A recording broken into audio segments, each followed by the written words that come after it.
Hi, I'm Simon Thornley. I'm an epidemiologist and public health physician, and I'm looking at this question: can we resolve the saturated fat debate?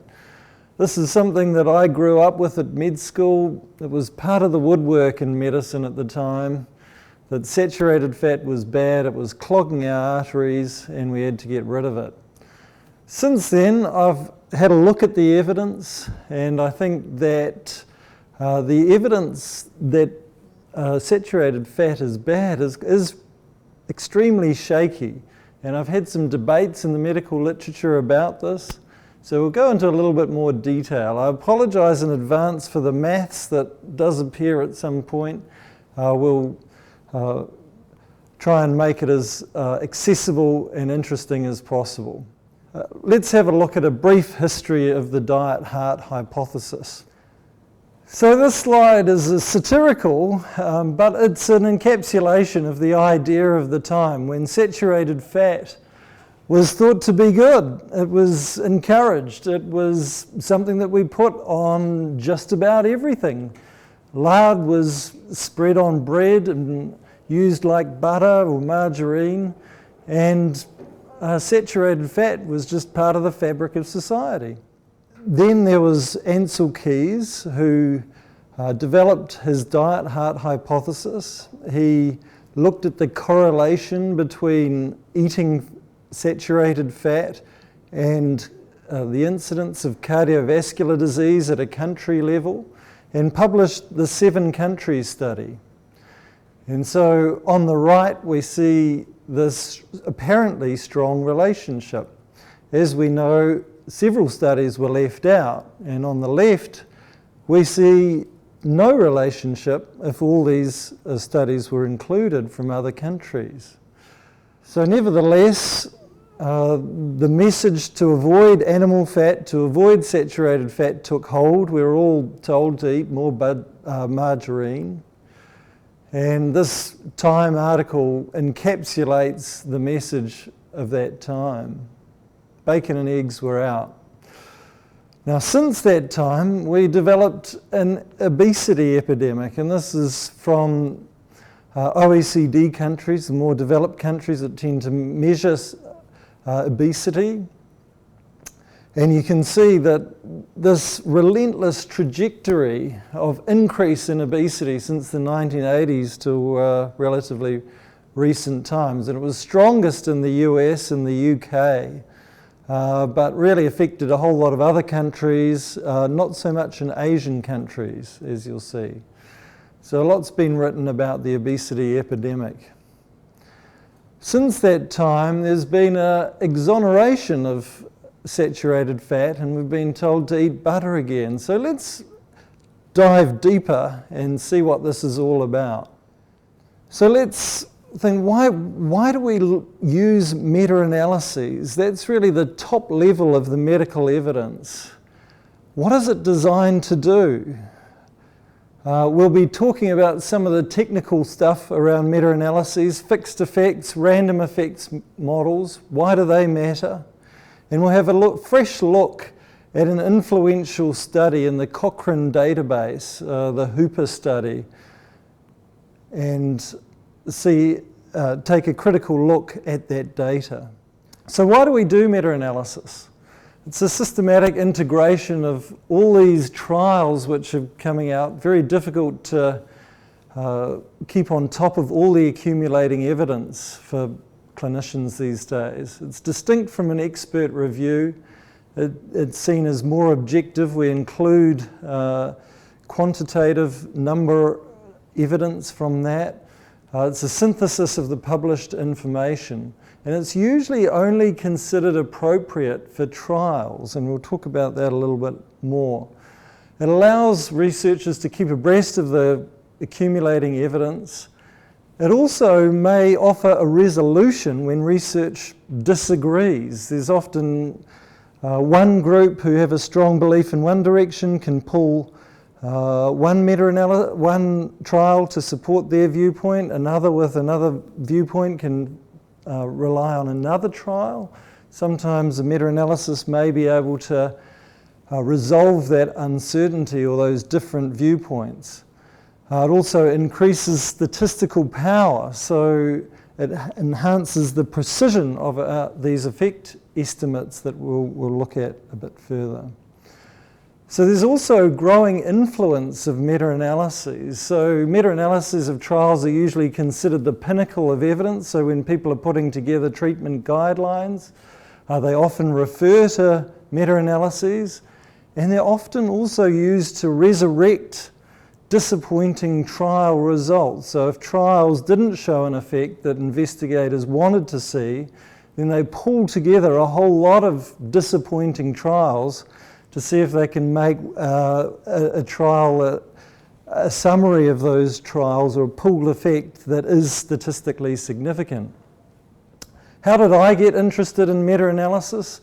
My PhD was on the primary prevention of cardiovascular disease with drugs. And I came across a study, a meta-analysis of the primary prevention of coronary heart disease, which was showed that giving aspirin resulted in a 30% decline in CVD events. That's great. However, you kept reading, there was a 60% increase in severe bleeding, so it's bleeding into the head or the gut, and there was no difference for overall mortality. So the statistical evidence here is not particularly supportive for using aspirin. However, the conclusion was aspirin is safe and effective for the primary prevention of cardiovascular disease. So you saw this narrative that was out of step with the statistical evidence, and you find that in many meta-analyses, and the saturated fat one is another example. So I wrote a letter to the journal that had published this article because there's 300 citations, and these were often in guidelines, and I thought this really needs to be addressed. And initially the journal accepted it, but then it rejected it without explanation. So I sent it to the higher journal, the BMJ, and they decided to accept it because it wasn't criticising one of their papers, I think. So this disconnect between the narrative and the evidence made me interested about meta-analysis and their overwhelming influence in modern medicine. So let's just step back a bit, think about what meta-analysis is all about. We have this belief or hypothesis, and we have trials that inform that hypothesis, and we summarize those trials into a meta-analysis, and then we update that belief. So how does maths help us here? This is a little crash course in epidemiology. Unfortunately, we can't avoid that when we're looking at meta-analyses.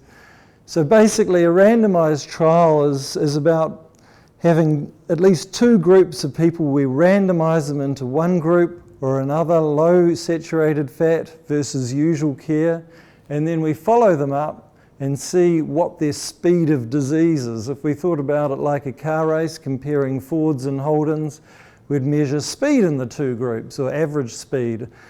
In epidemiology, we measure average speed of disease, or we call that incidence, and that is simply the number of events that occur divided by the number of people at risk.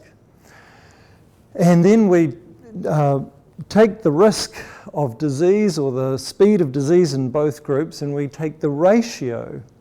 And the ratio gives us an idea of how strong the evidence is in support or negation of our hypothesis. So a relative risk of 1 means no difference in speed of disease or incidence between the two groups.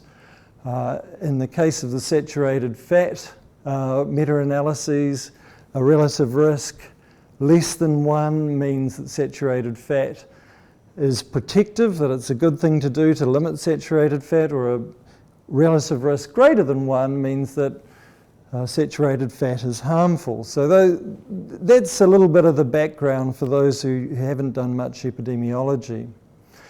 What about statistical significance? Most people start glazing, their eyes glaze over when we talk about statistical significance.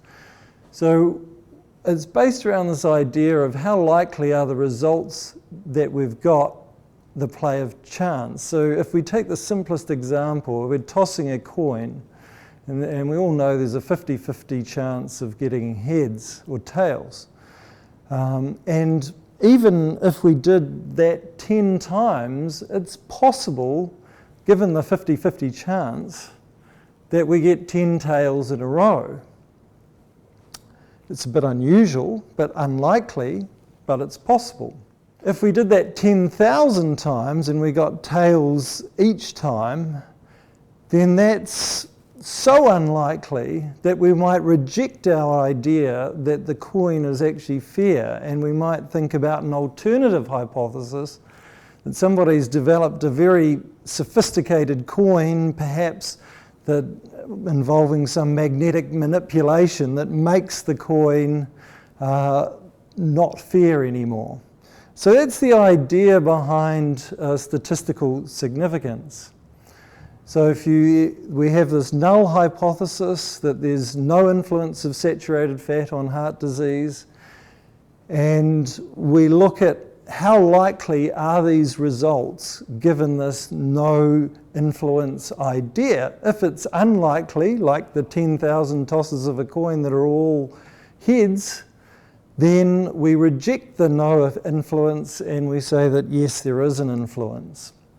And it's just like coin flipping. So the dreaded p-value that most people know about answers the question, how frequently would we get our results or relative risk or more extreme result if eating saturated fat truly did not cause heart disease?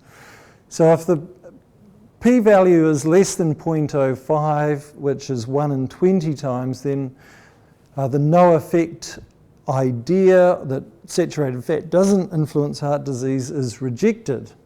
And you can also assess this with the confidence interval. So if the confidence interval for our relative risk includes the null value of 1, that's equivalent to a p-value of less than 0.05. So what's the idea behind using p-values? It's about making decisions about our hypothesis given the evidence that we've collected from our trials. And so it's helping us at decision time to mostly make the right decision. So we have a table here where we have our trial results, which are either significant or not significant based on the p-value, and we have this idea of a universal truth that eating saturated fat does not cause heart attacks. That's the null or no effect hypothesis, and that can either be true or false. And I've encapsulated that with the Time magazine covers. And mostly we want to head into the green corners. So we want a not significant result when the null hypothesis is true, when there's no effect. And we want a significant result when the null hypothesis is false and there really is an effect.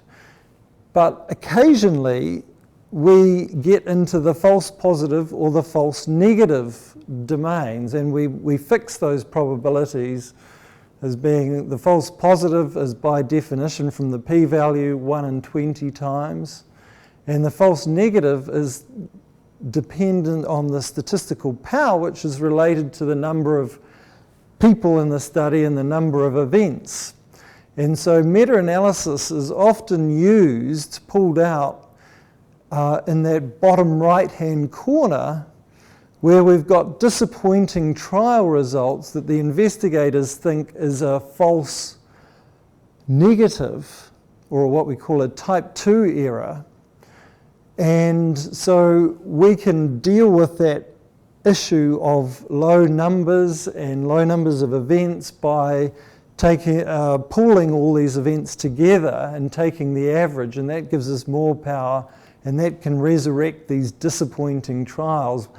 But you can see already when we're turning to meta-analysis, we're going outside the conventional interpretation of the trial. We're really stretching things, trying to get the most out of these disappointing trial results.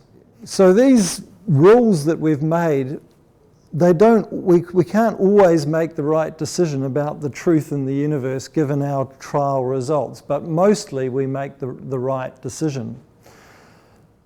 So single trials are really easy to interpret when there's large results. And if you look at historical trials on treatment of tuberculosis, for example, there was just huge relative risks of 5, 6, 7, and really easy to interpret that there was an effect of the treatment. In modern medicine, we're often dealing with these very small effects, relative risks around 1.1, 0.9, 0.8, and it's very difficult to distinguish these small effects from no effect. And this is where a lot of the controversy is, and this is where meta-analyses often come into play. So what is the magic source of meta-analysis? What do we do with these numbers? Well, it's pretty basic, really. We assume that the relative risk of each trial is common between each study, and that's what we call our measure of effect, or measure of association.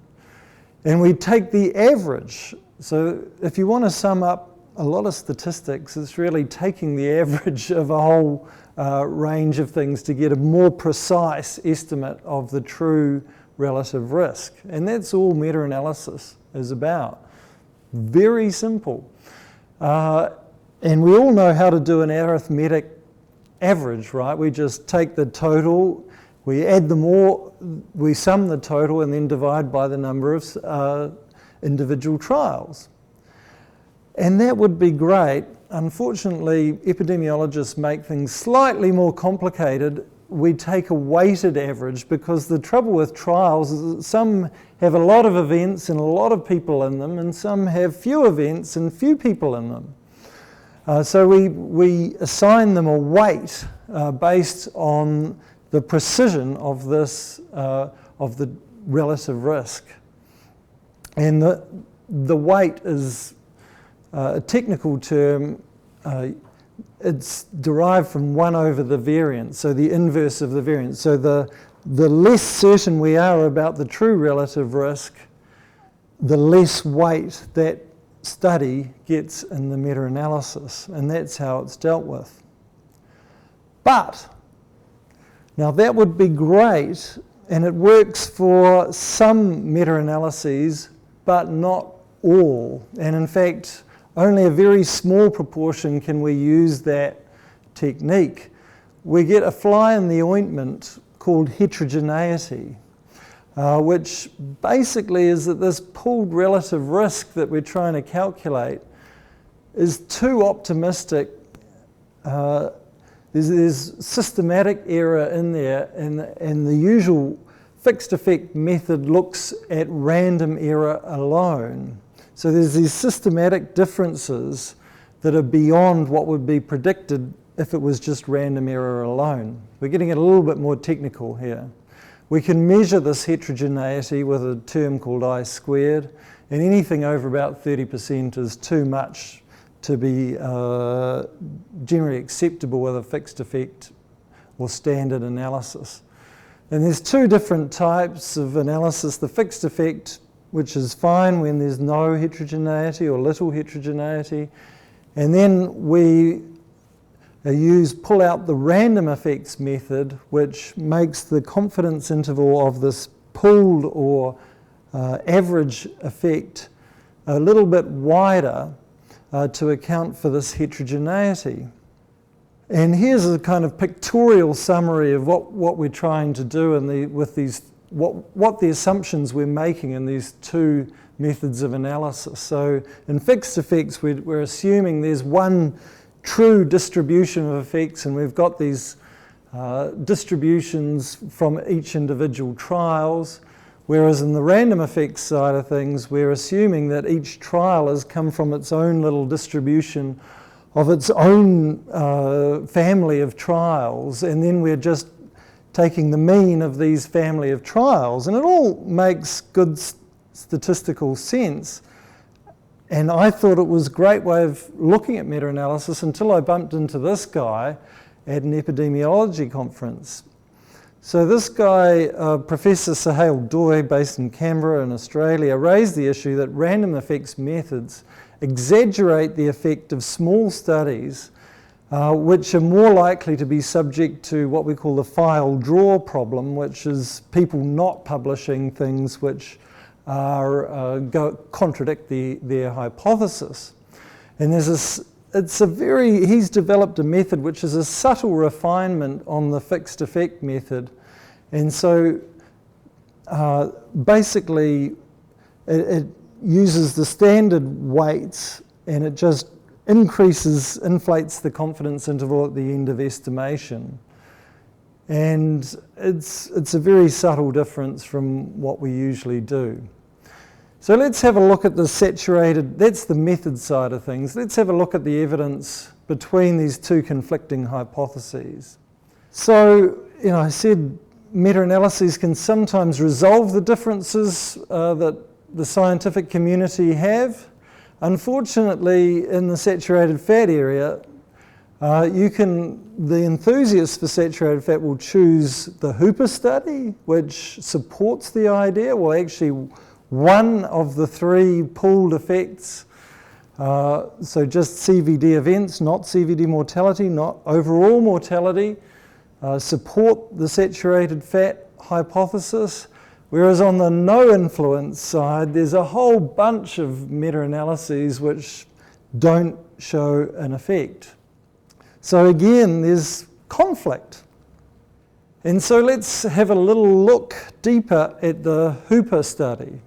So here we've got overall mortality, and we see a relative risk, a pooled relative risk. If you look down at the bottom, you've got all the trials marked in the central column, and the line is on the no effect margin, no effect estimate relative risk of 1, where the incidence of disease or speed of disease is the same in both groups, and it's plumb in the middle. So absolutely no benefit from reducing saturated fat. Cardiovascular disease mortality, this forest plot shows exactly the same thing. CVD events, you can see that all the individual trials are disappointing right on the no effect, but when you pull them into this little weighted average, you see a subtle benefit with about a 20% reduction, or a relative risk of, pooled relative risk of about 0.8. So the Hooper conclusion then is our findings are suggestive of a small but potentially important reduction in cardiovascular risk on reduction of saturated fat intake. So this is really the headline that gets put in dietary guidelines and the traditional nutritional mantra. So let's just think about it from an epidemiological perspective. We've got 3 outcomes. We can choose to give more weight to any one. Which outcome is likely to be the least prone to measurement error? Is it overall mortality, cardiovascular mortality, or CVD events? Well, most doctors, I think, would have least certainty certifying death. There's a little bit of uncertainty when it comes to CVD death, and there's even more uncertainty when it comes to deciding whether there's CVD events, and there's different cultures of diagnosing CVD in different countries. So the most convincing evidence from this a conventional interpretation of this meta-analysis is that the overall mortality and the CVD mortality are least biased likely to be less biased than the CVD event. However, the CVD event outcome is often used as the support for the hypothesis. Here's some gory details for the mathematicians in the audience. What you can see here is that the new method, which Doi came up with uses the same weight, so every trial is weighted by the variance of that estimate, whereas in both the IV het, which is his technique, it's the same as the fixed effect method, whereas the random effect method introduces this between study term in the variance, which has the effect of equalizing all the weights. And it also has the effect of changing the weight depending on what other trials are included in the meta-analysis, which, if you think about it, is not a logical thing to do. So we'll move over from the gory details, and let's have a look at what happens when we reanalyze Hooper's results with this new inverse variance heterogeneity method. So up the top there you've got the standard results, and we see a benefit from the fixed effect method, a benefit from the random effect method, but no benefit when we use inverse variance heterogeneity. So this, it's consistent for all three outcomes. So it resolves this issue that has been inflaming the debate about saturated fat. What about publication bias? Just quickly, one other little quirk of meta-analysis is that we can look for bias in the scientific community, and there shouldn't be a relationship between the precision of a relative risk and its value. And if there is no relationship, we should see this nice funnel plot when we plot each individual trial's value and its variance. And we should see that the larger studies are up the top and they're closer to the true value. What we see with publication bias is this bite that comes out from the smaller studies, and there's a hole, as you can see in the middle slide. And this is what we see in the saturated fat in Hooper's meta-analysis. We see that there's far fewer small trials on the right than there is on the left. So we've got, as we know, a scientific community that's heavily engaged in trying to support this hypothesis. So where's all this leading? Basically, the positive finding in the Hooper meta-analysis that's often trotted out in support of the saturated fat diet heart hypothesis is, I believe, an artifact of reweighting smaller, more biased trials in the random effects model. When we resolve that by using another method, the inverse variance heterogeneity, which has theoretical reasons for being a better method, this aberrant result disappears. So will we get some final resolution? For me, I think the question's closed. I think there'll still be debate in academia for years, but I think the weight of the evidence is strongly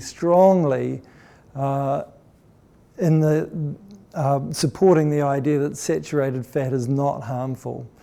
What about the big picture? Well, Rod, Ken and I published a paper some years ago that drew attention to the fact that there's a lot of evidence that eating more sugar and starch contributes to heart disease, gout, rotten teeth, cancer, weight gain, diabetes, high blood pressure, high triglycerides, low HDL, all things which are bedfellows of cardiovascular disease. So some pretty strong evidence there that sugar and starch are causing some mischief. On the other side, we've got saturated fat.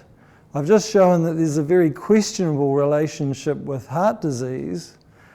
There's some evidence that it increases LDL, but absolutely no link that I could find with any of these other risk factors. So I think if we zoom out and look at the big picture now, it's heavily supporting the sugar and starch as a cause of cardiovascular disease. So finishing up, progress with meta-analyses methods, I think, resolves these apparently contradictory results when it comes to saturated fat. Meta-analysis, I think you need to be skeptical when you look at meta-analyses. They're often very influential, but they're often used to resurrect what are fundamentally disappointing trial results. I know it's boring, but considering the methods of analysis is often important because subtle differences can make quite dramatic differences to the overall results and thus the interpretation. So for those who are wanting to dig into the gory details, this has been published in Internal Medicine. Thanks very much for listening.